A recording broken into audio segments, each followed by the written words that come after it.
If you can't handle this, you're out. My colleagues nearby turned to watch. They were waiting for me to embarrass myself. I pretended to tremble slightly. Please, don't fire me.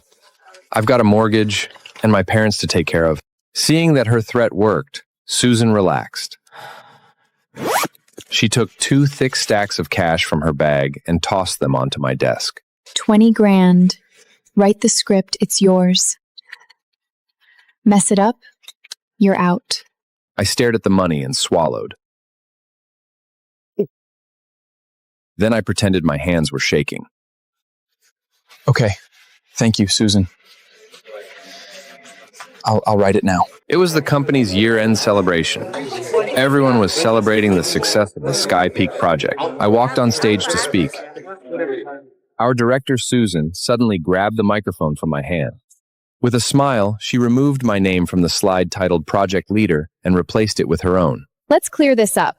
Ethan was just my errand guy. The core system architecture, I built that myself, night after night. You're still young, Ethan. Opportunities? Tons ahead. As for this promotion and the $1 million bonus, all mine. She looked at me with open provocation. Some people whispered that Susan was shameless. Others laughed at how weak I looked. I didn't argue. I didn't make a scene. I simply stepped back and handed her a document. Right, Susan. The reward for good work is more work.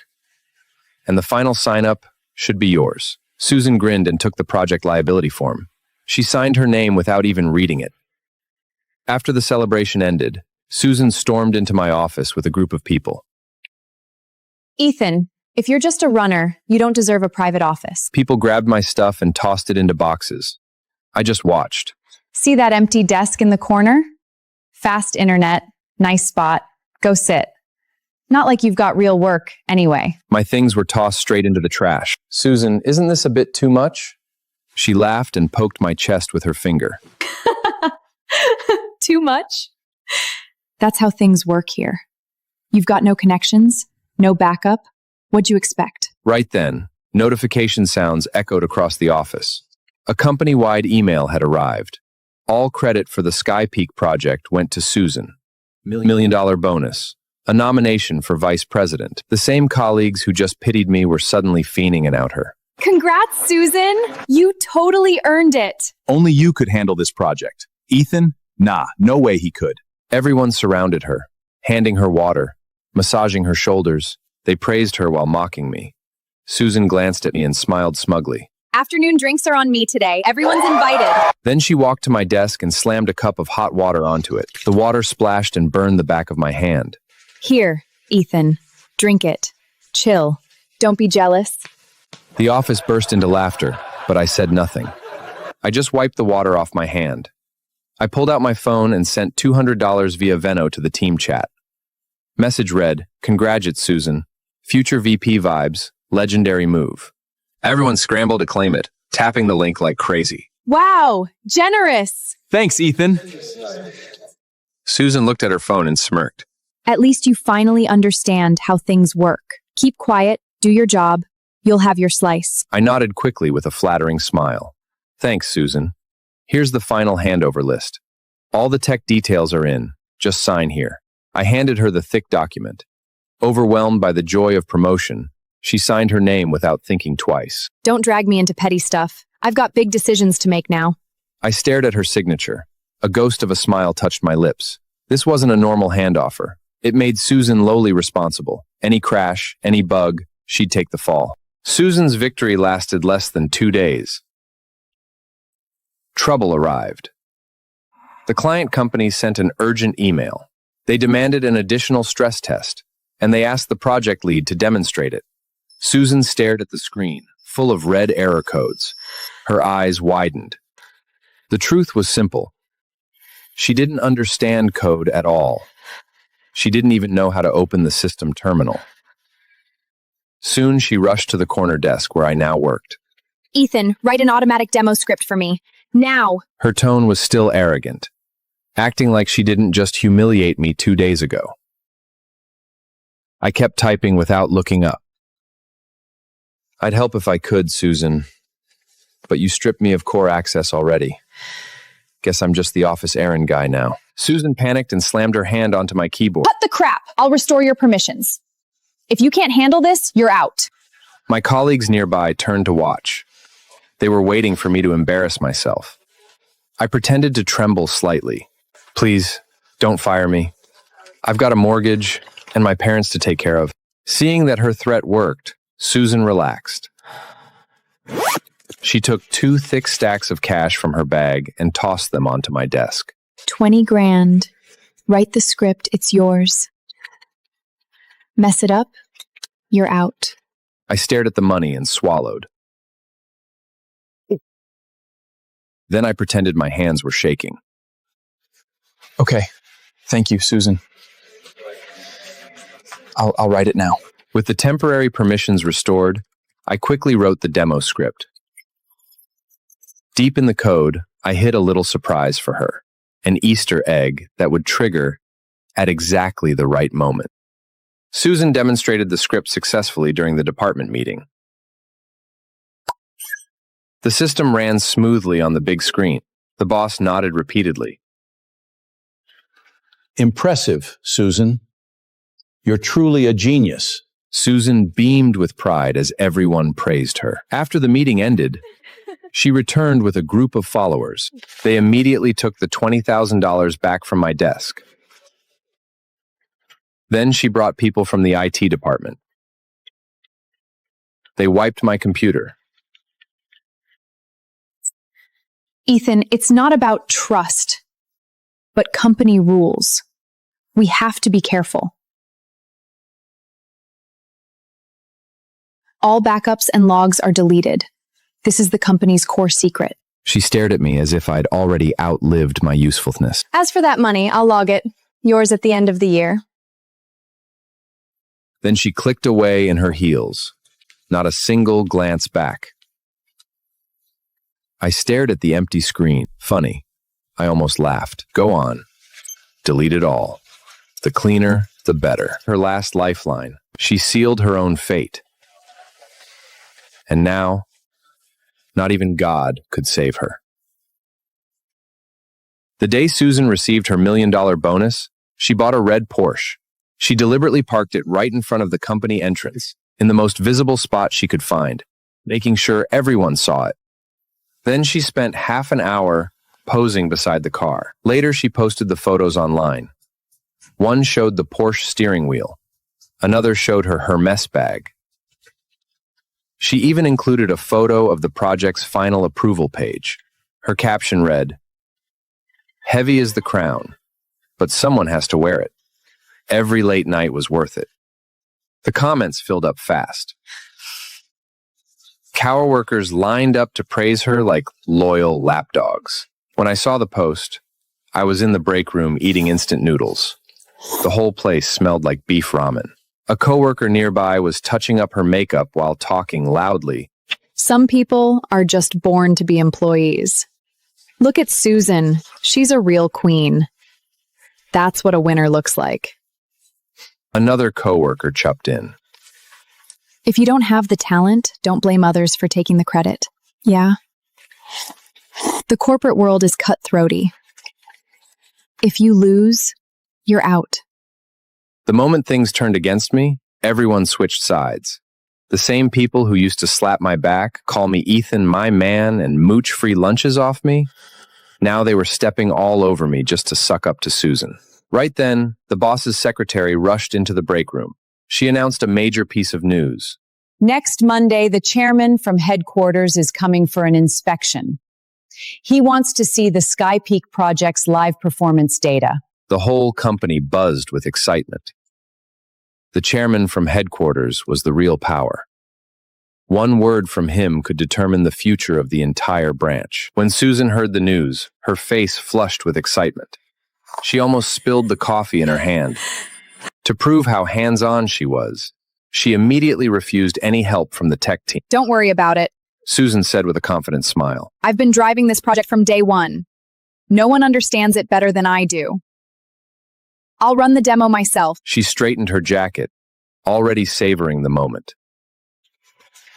Let headquarters see what real leadership looks like. Later, she ran into me in the break room. She stopped and waved a hand in front of her nose as if something smelled bad. God, that cheap smell. She said with obvious disgust. Instant noodles again, Ethan? She glanced around the room with a smug smile. Take a good look. The project's doing just fine without you. At the end of the day, you're just a pair of hands. Completely replaceable. She looked down at my bowl of noodles with open contempt. I quietly slurped another mouthful. Then I finished the soup completely, not a drop left. I looked up and forced a humble smile. Susan, you're absolutely right. I'm just here to do the grunt work. You're the real queen. Hope your presentation next week goes smoothly. Wishing you all the success. And maybe keep me in mind once in a while. Susan hotted and turned away. Glad you know your place. Her high heels clicked sharply on the floor. That night, my phone buzzed in the dark, the screen cutting through the quiet. It was a voice message from Susan. Her tone was sharp and commanding. Have a speech ready for me by tomorrow morning. Make sure it emphasizes my innovation. All the nights I stayed up solving problems. Skip the boring technical details. Make it sound impressive, high level. And if it's subpar, you'll be looking at your termination letter. Don't expect me to go easy. I listened, a faint smile tugging at the corner of my lip. Then I tapped the screen and replied with a single word, noted. The day before the inspection, just before the end of the workday, Susan appeared at my desk, flanked by the HR manager. She held a printed document in her hand. Ethan Carter, records show you've been slacking and dragging down the team. You've created a toxic atmosphere. She tossed a resignation agreement at me. The paper's edge scraped my cheek. Sign it. Now, then clear out. Your stuff's already packed. The office fell completely silent. No one dared to speak for me. I could even hear people breathing. I looked at Susan's twisted face. She practically radiated excitement. But I saw it clearly. She wanted me gone. Completely. Tomorrow was the chairman's inspection. She feared I'd speak out. Feared I'd steal the spotlight. Or reveal her as a fraud. She needed me out. Before tomorrow. Susan, do you really have to go this far? I just finished your speech yesterday. I picked up the agreement from the floor, my voice shaking. My eyes stung red. Susan crossed her arms, a cold sneer on her lips. Cut the act. I know exactly what you're thinking. You're a ticking time bomb. Sign it, or I call security and have you out. Don't make this messy. I took a deep breath.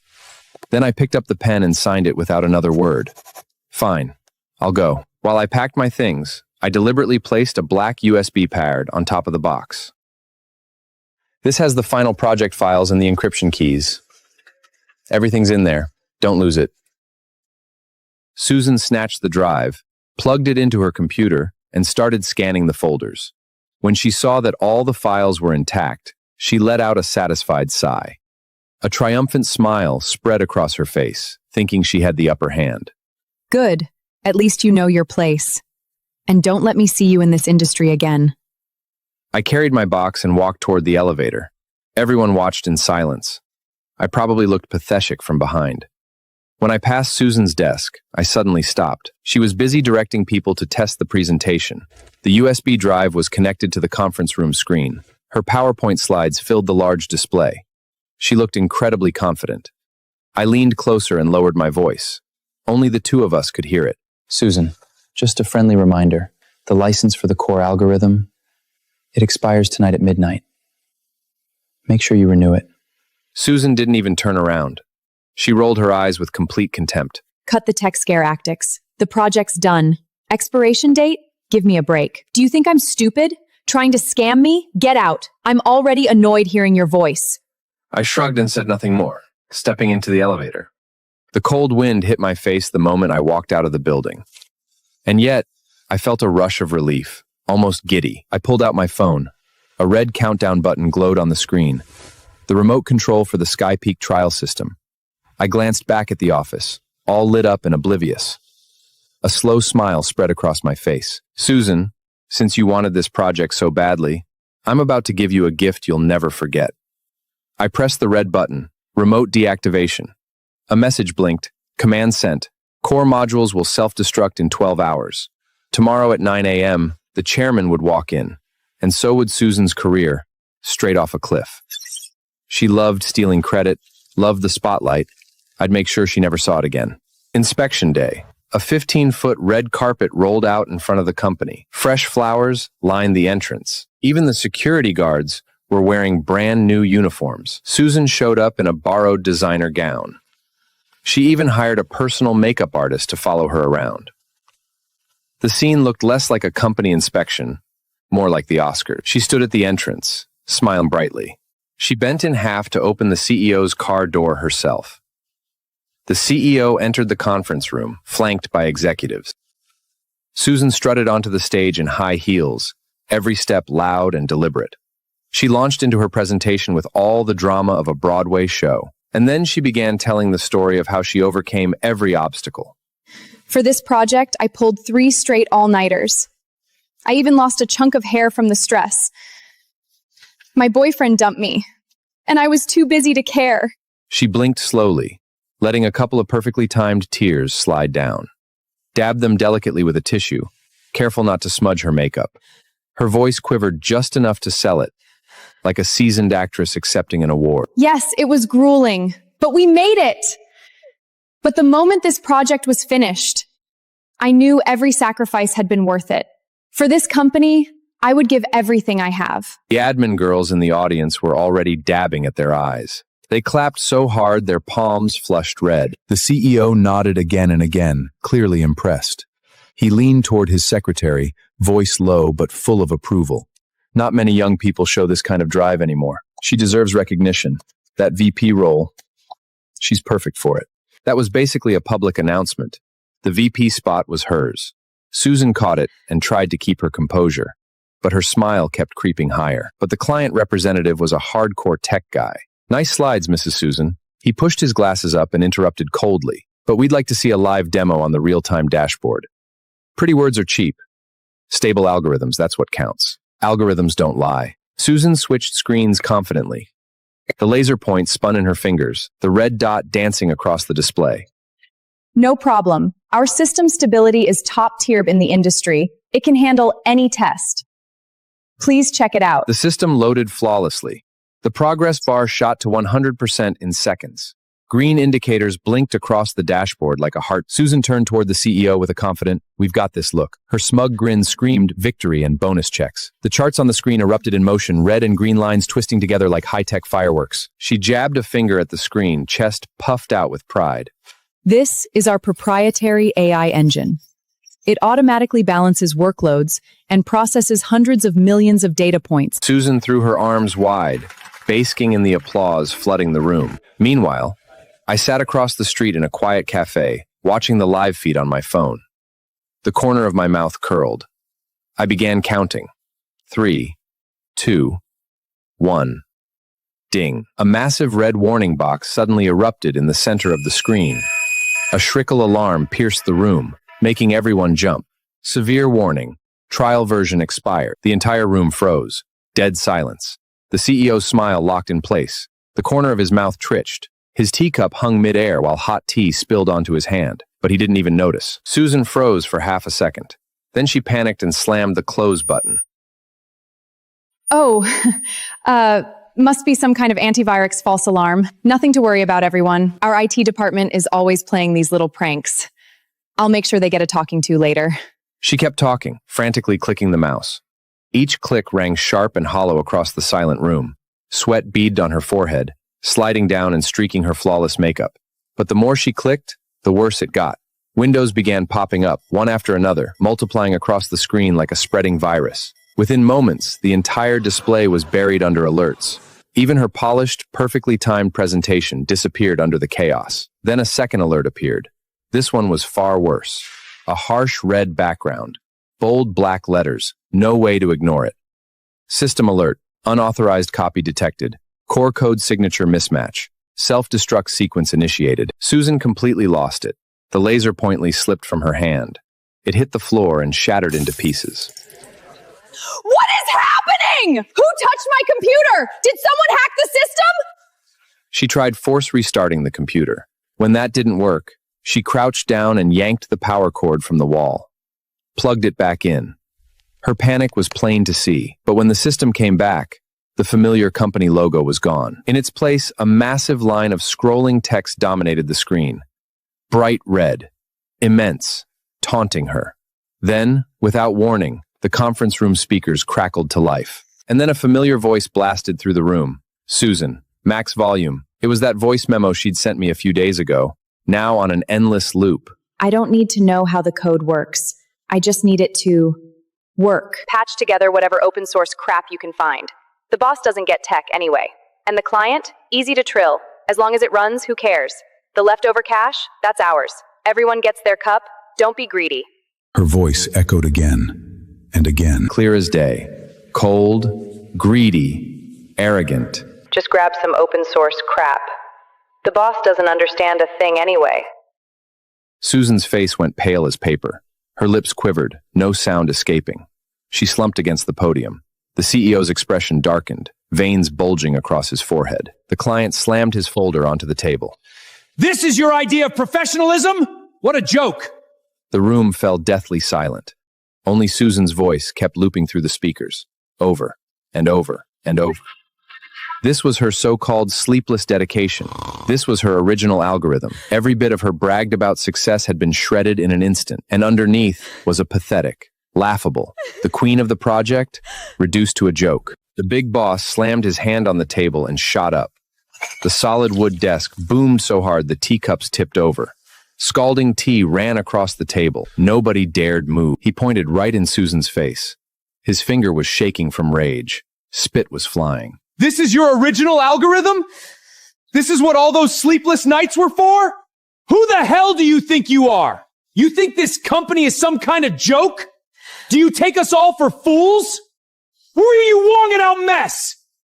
Where were you thinking with this mess? Susan completely unraveled. Tears and snot started pouring down together. Her expensive makeup melted into a mess. She looked ridiculous, pathetic. She lunged with fury, her eyes wild, voice sharp and frantic, snapping at anyone in reach. Then she jabbed at the tech director, screaming, It's them! They're trying to ruin me! The tech team gave me the wrong version! They're jealous I was getting promoted! I'm being set up! Boss, you have to believe me! I've been loyal to this company! The tech director had clearly had enough. He stood up so fast his chair screeched across the floor. Then he set his laptop down on the table and pulled up the Appgate logs. Cold face, flat voice. Mrs. Susan, if you're accusing people, show some proof. Every code submission came from your account. IP traces lead straight to your office. You revoked everyone's edit access. We could only view files, couldn't change a single line. So no, we're not taking this fall. That one's all yours. The proof was airtight, solid, heavy. There was nowhere to run. Client rep let out a cold little laugh, then stood up and adjusted his suit jacket. Clearly, your company has a serious integrity issue. His eyes were full of disgust. We're terminating the contract effective immediately. Legal action will follow. And yes, we'll make sure everyone in the industry knows. Then he turned and walked out with his team. Didn't look back once. The conference room door slammed so hard it shook the wall. The big boss was practically frowning. He grabbed the ashtray and slammed it to the floor. Shards of glass scattered everywhere. Then he pointed at Susan, voice thundering. You just ruined this company! We're staring down massive penalties. You couldn't pay this back if we sold you piece by piece. Do you even understand what you've done? Can you handle it? Susan broke down, full ugly sobbing. Then suddenly, something flashed in her eyes. Mean, desperate, vicious, like she just found her last life raft. It was Ethan! Ethan Carter set me up! He wrote the code! He sabotaged it! I'm suing him! He did it! Her hands shook as she pulled out her phone. She almost hit the wrong button. Then she called me and turned on speaker. She wanted me to take the fall. The call connected. My lazy voice filled the whole room, still rough from sleep.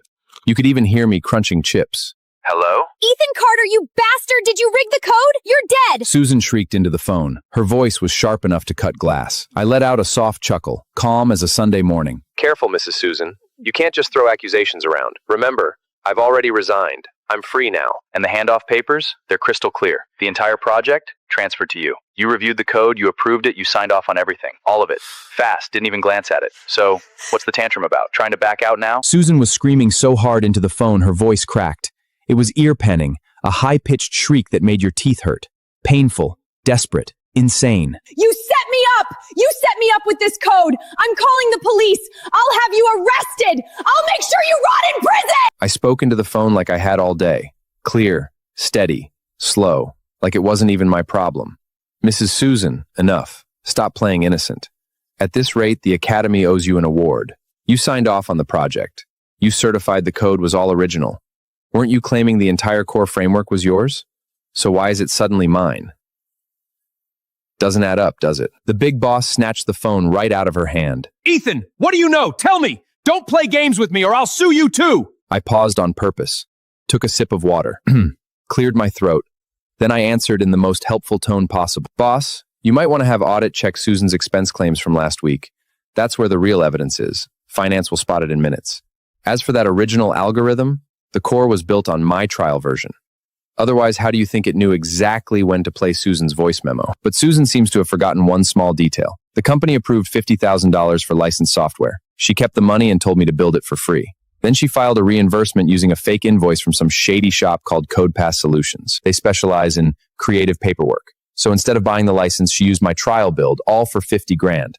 And here's the best part. She claimed 50,000. The fake invoice cost her 500. The other 49.5 straight into her own pocket. That landed in the room like a bomb. A real one. The air went still. No one breathed. So the Sky Peak project wasn't just stolen credit. It was junk from the start. A rigged build. A fraud. And on top of that, a crime. Whispers exploded across the room. Shock. Disgust. Pure disbelief. Oh my God. She used $500 knockoff code for the demo? That's insane. She stole 50 grand too? She really threw it all away for money. The big boss's face turned purple. Then he hurled the phone straight at the floor. It was the newest model, too. The screen shattered instantly. That crack rang out like a funeral bell for Susan. Stop her. Don't let her leave. Security, get in here now. Audit is going through everything. I want every dollar traced. Lock the exits. Nobody leaves this building. The door burst open. 2 security guards rushed in. One grabbed Susan's left arm. People weren't shocked. They were entertained. Phones started coming out across the room. One person began recording, then another. Someone snapped photos. Others were already typing fast, sending everything straight into the company group chats. Camera flashes kept going off. Every second of her meltdown was being saved. The captions spreading through the chats all sounded the same. Karma finally showed up. Greed always catches up with you. Play stupid games, win stupid prizes. The audit came back right there on the spot. Fast as hell, too. In under 30 minutes, they tore her whole life open. Not just the project, everything. They even dug up petty stuff from the past, like stealing company supplies. Susan hadn't just for months, maybe longer. Fake reimbursements, fake claims, fake ride receipts. The big boss stared at the audit report. His hand trembled.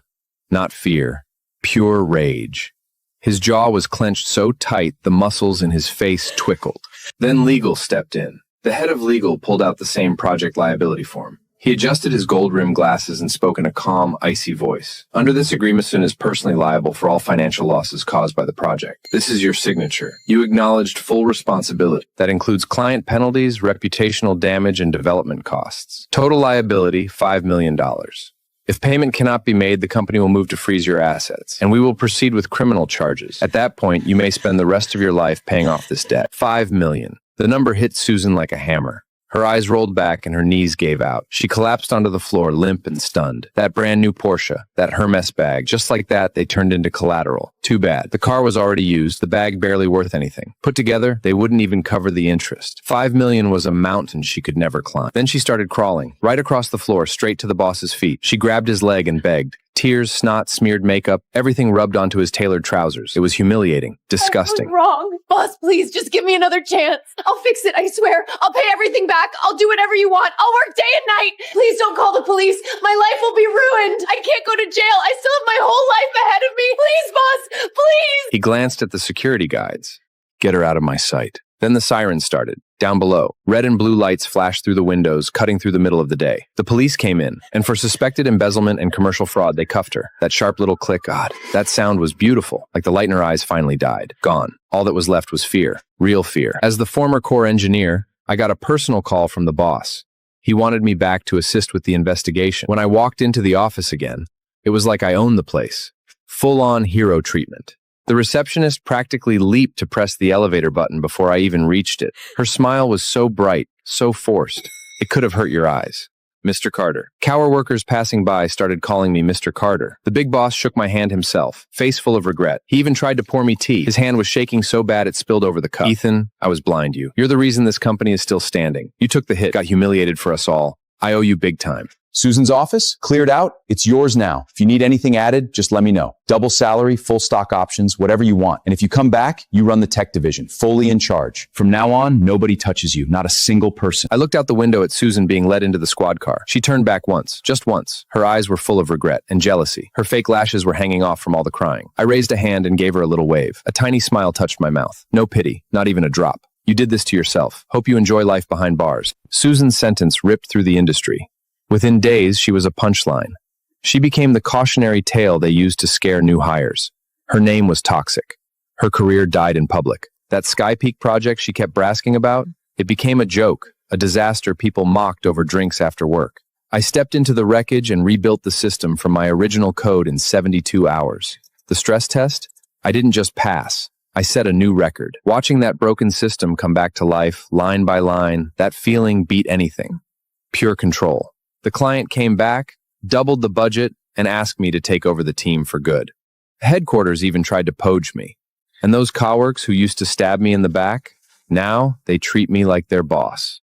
Every morning, somebody left coffee on my desk. They didn't know what I liked. They just knew better than to cross me. Mr. Carter, your iced Americamico. Light ice. No sugar. I walked 2 blocks to get your favorite. Here you go. Mr. Carter, we had your office redone. Everything set up the way you wanted. I looked at their faces, the same vultures, now smiling like they'd always been on my side. It was pathetic. Most people don't care who was right. They care who won. I sat in the bright private office. Wide windows. Clean light. And yes, I was sitting in Susan's old ergonomic chair. Real leather, too. I had to admit, it felt damn nice. Then I locked the new project responsibility form inside the safe. This time, there was only one name on it, mine. Every letter on that page meant power that nobody could steal from me again. Susan's parents came to the company once. No! They made a scene, crying, screaming, even dropping to the floor, begging me to show mercy. It was ugly. Ethan, please. Go easy on her. Susan made a mistake. She knows it, and she's still got her whole life ahead of her. We'll do anything to make amends. I'm begging you, Ethan. I'm begging you. Amends. For our sake, show some mercy. The crowd closed in, hungry for a scene. I called security. One finger to the door, show's over. Get him out of here. This is an office, not a goddamn circus. If they cause one more problem, call the cops and press charges. I want them handled. Late apologies means nothing. Later, I found that Burke and Susan left in the corner. One look and I knew it was a total knockoff. A cheap, flea market recheck with loose threads screaming for help. $50 max. I picked up the bag, tossed it straight into the trash, and didn't look back. I watched the city light up, coffee in hand. No more noise. Just peace. Look, work doesn't give a damn about your feelings, and it definitely doesn't reward a thief. You fake it, neef, you pay for it. End of story. Back to my screen. The code just clicked. My logic, my syntax, my world. Nobody can touch this. Nobody can steal this. This is where I belong. And I own every line of it. That should have been the end of it. It wasn't. 3 weeks after I took over Sky Peak, they made their next move. I'm leading the team on a core algorithm overhaul. Then, Liam let out this shout, cut right through the silence. Mr. Carter, we've got a problem. Ping is hitting 3,000 MEMS. It's blowing past our thresholds. The patterns are wrong. Looks like a malicious flood. Someone's inside the system. I was up in a second. One look at his screen told me everything. The server had flatlined. Latency was off the charts. Pull the log. Find the source. Liam's fingers flew. Then he froze. Mr. Carter, the logs are gone. Wiped clean. They masked the IP behind a dozen layers. We've got nothing. Marcus, from infrastructure, frowned. This wasn't an outside job. No chance. Whoever did this had core access, and they wiped the logs clean, no trace. This is internal. Has to be. They know our architecture inside out. Either someone technical or upper management. I almost laughed. It was obvious. I knew it wasn't over. Not when Susan fell. She had cover. High-level cover. Now that I've taken her down, I'm a target. Break the code, frame the lead, save themselves. That's the play. Take a breath, everyone. We're not slipping. Stay focused, stay on track, and we finish on time. Liam, take 2 seniors and spin up the backup cluster. I want every bit of project data encrypted and migrated over immediately. Switch the team to offlane dev mode, and whatever happens, next week's sprint stays on track. Marcus, you're on the audit. I want to deep dive into every permit record from the last 7 days. Start with management. I don't care how minor it is. If it blinks, I want it flagged. And turn on my shadow system. Full activation. It sits outside the company's main monitoring network. So even if they scrub the official logs, they can't touch this one. I'd built a shadow system weeks before, off network, hidden. Just me and an old friend from Secretariat. 7 days of work, nobody knew it existed. I built it for exactly this moment. The next few days, brutal. They tried to hack me, failed. I'm backed up 3 ways to Sunday. Then the gossip started. I was the office executioner, the snake. Then the kill shot, a fake report sent to our biggest client, a total frame job. They wanted to bury me, but they left a trail. It all led back to one man, Victor Shaw, Senior VP. Perfectly tailored, perfectly calm, the real monster behind the curtain. Victor was buried deep in the company. Family ties to several execs at headquarters, protected from above, untouchable. Or so he thought. And apparently, he'd been padding budgets for years, inflating costs, pocketing the difference. Project after project. After Susan fell, he had 2 problems. 1, he was terrified her fraud trail would lead straight to him. 2, he was even more terrified I'd find proof while cleaning up the project. So he decided to move first. Take me out before I could take him down. That afternoon, I was in a meeting with the client's tech team. We were discussing the next optimization phase. Normal room, agenda, tone. Halfway through, their technical lead, Mr. Smith, looked down at his phone and froze. Mr. Carter, is your project compromised? The room went still. Someone just sent me a video. It shows background code from the Sky Peak. There's a full breakdown attached. They're claiming a serious logic flaw. User data exposure, potential system collapse. Every eye in that room hit me. At once. Then the others checked their phones too. Same message, video, and anonymous account. I leaned in. There it was. The code was real. The panic was fake. They dug up an old bug I'd killed months ago and dressed it up like a disaster. Classic hit piece. Mr. Smith, that's a smear job. Please don't let it bait you. That issue was fixed 3 months before delivery. We have the test history, the patch records, and an independent security audit to prove it. I set my laptop on the table, unlocked it, connected to the backup cluster. I can show you right now. Then I did. No stalling, no slides, no excuses. I walked them through the current security stack. Encrypted data transfer, layered permission controls, anomaly blocking, real-time risk monitoring, every layer, every gate, every response flow. Then I ran multiple attack simulations. The system reacted instantly, blocked everything, recovered cleanly. By the end, the tension in the room had changed. Mr. Smith nodded slowly. Mr. Carter, I have full confidence in your expertise. And the demo was strong. But rumors like these can do real damage to a project's credibility. I need you to find out where this is coming from. We can't keep answering for this in front of the board. You'll have an answer soon, I promised. The meeting ended. I went straight back to my office. I pulled the logs from my shadow system. There it was, clear as day. An internal account had accessed the legacy server during the meeting, pulled old SkyPeak code, grabbed test footage from before the bug was fixed, edited it together, and sent it to the client's entire tech team through an anonymous account. The permissions were tampered with. An internal account had accessed the legacy server during the meeting. We've locked onto the ghost's trail. If I moved too soon, he'd wipe everything. Every trail, every name, every link to Susan. I needed one clean shot. One he couldn't talk his way out of. A week later, the company held its flew-in from headquarters meeting, including Victor's biggest shield, Executive VP Daniel Brooks. Victor was set to present the company's flagship projects. And of course, the Sky Peak was the crown jewel. He came ready. Oh, polished deck, big graphics, glossy metrics. He even invited a few client representatives to sit in. It was obvious what he wanted. He was building momentum, positioning himself to replace the soon-to-retire general manager. They packed the biggest room in the building, executives up front, department heads lined up on both sides. Victor thought he was walking into a coronation. He was walking into an execution. Then Victor walked in. Custom suit, slicked back hair, luxury watch catching the light. He looked smug enough to choke on it. He stepped to the front, picked up the mic, and smiled like he already owned the building. Victor got up there and did what men like him do best, take credit for work they never touched. According to him, Sky Peak was his win, his vision, his leadership, his sacrifice. He didn't mention Susan's scandal. He didn't mention who actually saved the project, me. And people were buying it, at least some of them. A few executives nodded along. Daniel even smiled, chimed in once or twice, looked almost impressed. Victor saw it and pushed harder. His tone shifted. Suddenly, it was all about his critical role in the company's future, about the need for stable leadership moving forward. Meaning? He wanted the top seat. That was my cue. I slowly raised my hand. Victor, I've got a few questions. He blinked. He hadn't expected me to swing in public. A crease formed on his forehead. His smile thinned. Of course, Ethan.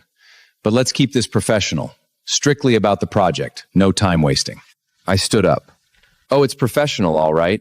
It's about the project, the company, and exactly what's left of your reputation. I opened my laptop, hooked it to the projector. Then the big screen lit up. Victor, let's talk facts. 1 week ago, the computer in this office hit our legacy server. You pulled the SkyPeak code, downloaded archived test footage, and sent the whole package to our client via an anonymous account. The room exploded. On the screen, everything was laid out. IP address, login time, activity trail, email path, file transfer progress, timestamps. Every head turned towards Victor. You could have heard a pin hit the floor. His face went white. Victor, let's talk facts. 1 week ago, the computer in this office hit our legacy server. You pulled the SkyPeak code, downloaded archived test footage, and sent the whole package to our client via an anonymous account. The room exploded. Sweat beaded across his forehead. That's impossible. You're setting me up. Ethan, did you forge this? That system was private. You probably cooked the books. I let out a cold laugh. Setting you up? Please. You're doing a fine job of that yourself. Let's talk tech. Victor's lips trembled. He tried to speak. Nothing came out whole. The murmurs in the room grew louder. Much louder. The executives from headquarters were no longer smiling. Daniel's face had hardened, but I wasn't done. Also, I said, clicking to the next file, can you explain this reimbursement? A new image filled the screen. Expense claim details. $50,000. Filed as technical consulting. But the payer is the same fake storefront Susan used to issue fraudulent invoices. A little online shop called CodePass Suppliations. The date sat there, clean and ugly. And this payment was submitted the same week Susan was using fake invoices to siphon company procurement money. The whole room sucked in air. Victor panicked. That's a misunderstanding. I hired them to organize some technical materials. I had no idea Susan used them too. That's a coincidence. I reached into my folder, pulled out a thick stack of documents, slowly unfolded them. Coincidence? I said. Then this should be interesting. The audit team had helped me quietly. A friend in internal audit spent 3 days tracing the money, starting from Susan's accounts, following every crack, every pass-through shell, every hidden transfer. I projected the funds flowchart onto the giant screen. Colored lines connected account to account. Part of the money Susan stole from inflated project budgets didn't disappear. It moved through third-party accounts and ended up in your personal account. I let that hang. Victor, would you like to explain that? Now the picture was obvious. Susan had been his pawn, used across multiple projects. Inflate the costs, pull the funds, split the money. The SkyPeak was just one slide and kept stacking. Server activity, VPN logs, reimbursement records, money transfers. Every file was a blade and every blade went in deep. The executives' faces got darker with every click. Daniel looked furious. Then he slammed a hand on the table. Victor, you will explain this. Right now. Victor started rambling, tripping over his own lies. He denied everything, said the records were fake. Then, right on cue, he blamed Susan. It was pathetic. It made him look guiltious. The client reps he had invited saw exactly what we all saw.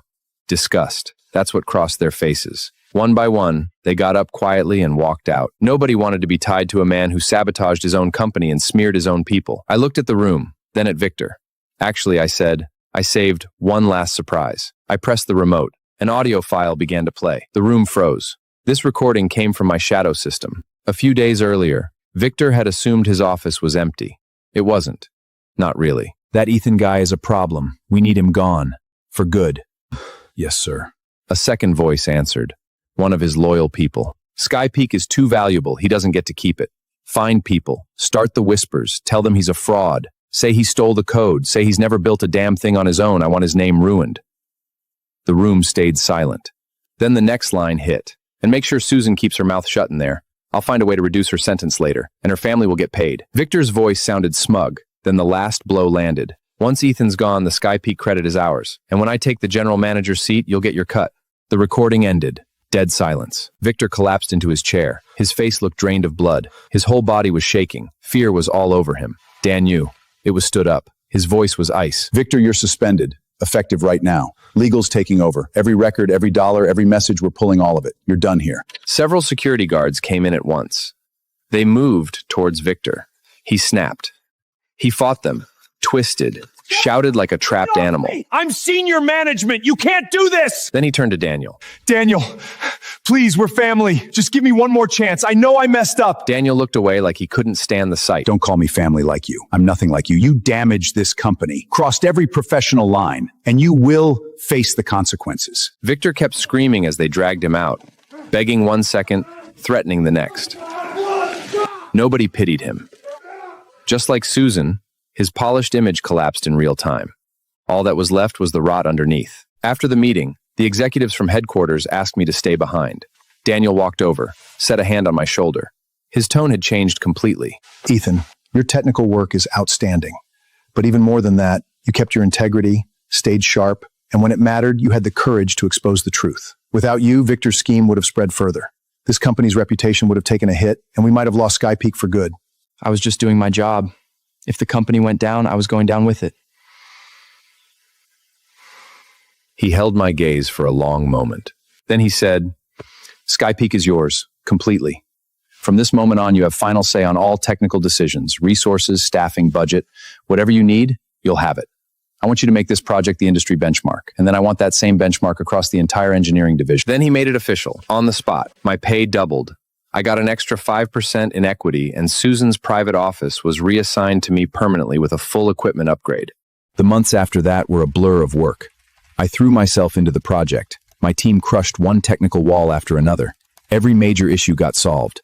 The system got stronger. We closed every possible vulnerability, then built new products on top of the project's core engine. And to wipe out the last of the client's doubts, I invited an independent security firm to audit the entire platform, voluntarily. Then I published the report on the company website. That move changed everything. Clients trusted us more than before. Major players across multiple industries started reaching out, wanting in. The Sky Peak exploded. It brought in huge revenue. It rebuilt the company's reputation, and the stock jumped 30%. 6 months later, the project won the top innovation award in the industry, and I was named Technical Leader of my Year. At the award ceremony, I stepped onto the stage as the project lead. Flashes everywhere, the room glowing. But I was thinking about the road behind me. My work stolen, my name dragged down, and now a trophy in my hand. It had been brutal.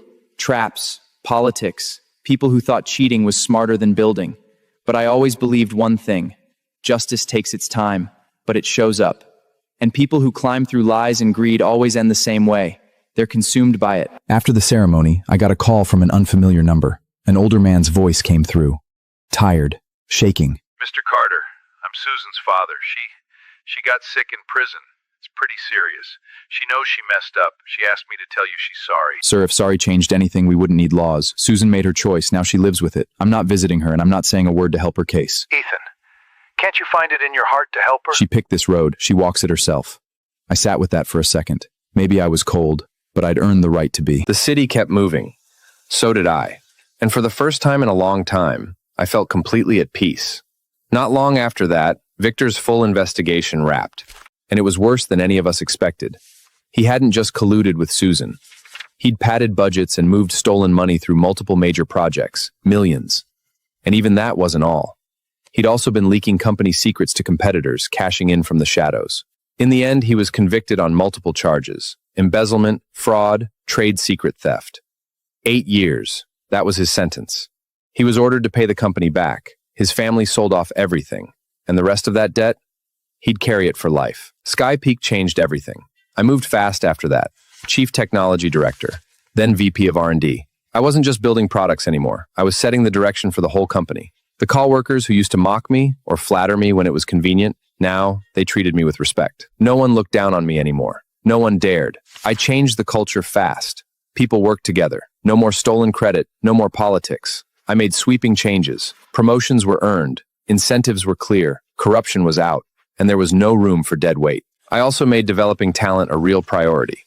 I promoted younger engineers with real skill and accountability. Sometimes I'd speak at schools, tell them what I wish someone had told me. Some of them joined us later. Some became key people on my team. A year later, Sky Peak had the highest market share in the industry. Our spin-off products did just as well. Then the company went public. On listing day, I stood in the exchange hall, watching the stock price move across the giant screen. I wasn't overwhelmed. Honestly, I wasn't even that excited. What I felt was relief, because I knew this wasn't the end. Not even close. It was the beginning of something bigger. More challenges ahead, more opportunities. I was ready for all of it. Corporate life is war with better lighting. No guns, just politics, setups, and quiet backstabs. But here's what they never tell you. Skill is the one thing you can't fake, and you can't steal it either.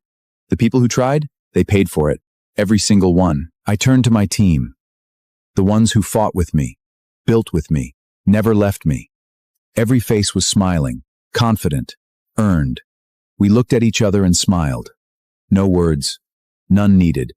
We all knew. The road ahead was still long, more wins to earn, more battles to take. But whatever came next, we'd build it the right way, on trust, on skill, and on something no one could break.